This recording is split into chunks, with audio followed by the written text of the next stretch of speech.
அஸ்ஸலாமு அலைக்கும் வரஹ்மத்துல்லாஹி வபரகாத்துஹு. அன்பார்ந்த அனைத்து உறவுகளுக்கும் இனிய இரவு வணக்கம்.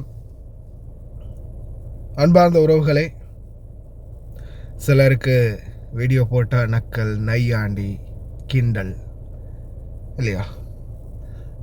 நம்ம தொடர்ந்தும் ஒன்றை மட்டும் நல்லா புரிஞ்சுக்கோங்க. சில விடயங்களில் நான் என்னால் முடிஞ்ச அளவு இருக்கக்கூடிய ரிஸ்க், அதாவது இன்னைக்கு வரைக்கும் இவங்களுடைய அனைத்து வீடியோக்களும் நான் உங்களுக்கு பகிர்ந்துக்கிட்டு இருக்கிறேன், உங்களுக்கே தெரியும்.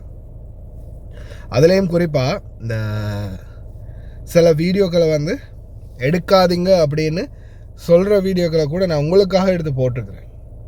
சரியா?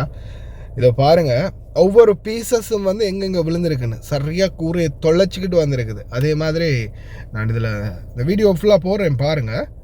அடுத்தது இந்த பாருங்கள், இந்த தகர கொட்டாய்களுக்குள்ளே இருக்கிறவங்க கவனம்னு சொல்லுவேனே, பார்த்தீங்கன்னா தகடு, இது ஒரு தகரம். அந்த தகரம் பார்க்கினுக்கு மேலே எல்லாம் இல்லை, அந்த சிலருடைய அறைகள் இருக்கிற தகரம் இருக்கல்ல, அந்த தகரத்தை எப்படி உடச்சிக்கிட்டு வந்திருக்குன்னு பாருங்கள். அதே மாதிரி மேலே ரூஃப் எப்படி தொலைச்சிக்கிட்டு வந்திருக்குன்னு பார்த்தீங்களா? தயவு செய்து கவனமாக இருங்க.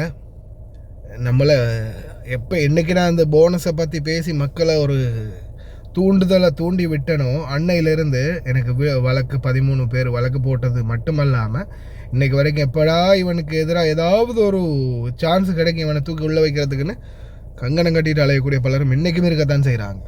ஏதாவது ஒரு வழியில் நம்மளை காப்பாடிக்கணும்னு நம்ம இந்த நாட்டுக்காரங்க மட்டுமில்லை, நம்ம நாட்டுக்காரங்க ஏஜென்ட்டுகள்லேருந்து பலருமே எதிர்பார்த்துருக்குறாங்க. இருந்தாலும் என்னால் முடிஞ்ச வரைக்கும் இன்றைக்கும் உங்களுக்கு தரக்கூடிய தகவல்களை பக்காவாக தந்துக்கிட்டு இருக்கிறேன். அதே மாதிரி சில காட்சிகள், வீடியோ காட்சிகளை பார்க்குறதுக்கு உங்களுக்கு சலிப்பாக இருக்கும், எரிச்சலாக இருக்கும். லென்த்தான வீடியோ, லென்த்தான பேச்சு, அது இதுன்னு நிறையவே சொல்கிறதுக்கு நிறைய பேர் இருக்கிறீங்க. ஆனால் நான் போடக்கூடிய ஒவ்வொரு வீடியோ காட்சிகளையும் வரக்கூடிய தகவல்கள் எந்த அளவுக்கு முக்கியமானது அப்படின்றத சில நேரங்களில் உங்களுக்கு அது உணர்த்தும். இன்றைக்கி பாருங்கள், 14 மிசைல் வந்திருக்குது, பேலஸ்டிக் மிசைல், 4 க்ரூஸ் மிசைல் வந்திருக்குது. அதே மாதிரி 46 ட்ரோன்கள் வந்திருக்குது குவைத்துக்குள்ளே. 46 ட்ரோன் மொத்தத்திலே பாருங்கள், கிட்டத்தட்ட 50, 60, 62 இன்றைக்கி மட்டும். நிலைமை ரொம்ப மோசமாக போயிட்டு இருக்குது மக்களே. அதே மாதிரி 6 இடங்களில் காயம் ஏற்பட்ட ரிப்போர்ட் வந்ததாக தெரிவிச்சிருக்கிறாங்க. எல்லாம் வல்லவன் அனைவரையும் பாதுகாக்கட்டும். கவனமாக இருங்க, அவ்வளோதான் சொல்ல முடியும். வரக்கூடிய வீடியோ காட்சியை பாருங்கள். ஒவ்வொரு இடங்கள்லையும் வாகனங்களுக்குள்ள டெய்லி சொல்லுவோம் இல்லையா, திட்டுவீங்க, இருந்தாலும் நான் சொல்லித்தான் ஆகணும். எங்களுடைய வாழ்க்கை அதுதான். நாங்கள் இன்றைக்கும் இந்த வெளியில் தான், டியூட்டி வெளியில் தான், விடிய காலையில், இரவையில், பகலையிலன்னு எந்த நேரத்துலையுமே வெளியில் தான். சில வீடியோ காட்சிகள் வரும் பாருங்கள், வாகனங்களில் எப்படி வாகனத்தை தொலைச்சிக்கிட்டு விழுந்திருக்குன்னு. இறைவனே துணை அனைவருக்கும். கவனமாக இருங்க.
وفيما يتعلق بعملية الاعتراض الدفاعي ليلة أمس، والتي نتج عنها سقوط شظايا على بعض المنازل وعدد من المركبات نتيجة عملية الاعتراض الدفاعي، تؤكد وزارة الداخلية على ما يلي: باشرت وزارة الداخلية بالتعاون والتنسيق مع الجهات المعنية التعامل مع البلاغات بكفاءة بما يضمن سرعة الاستجابة وحماية الأرواح والممتلكات.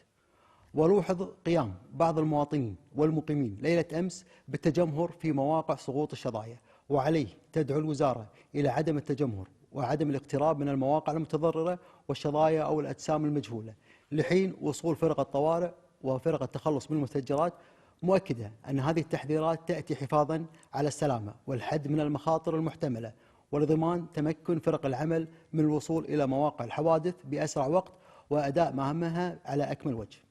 وتم رصد بعض الأفراد والحسابات الذي قاموا بنشر شائعات غير صحيحة بشأن وجود حالات وفاة، في حين تؤكد الوزارة أن الحالات المسجلة اقتصرت على بعض الإصابات فقط دون وقوع أي خسائر بشرية ولله الحمد، وسيتم اتخاذ الإجراءات القانونية اللازمة بحقه.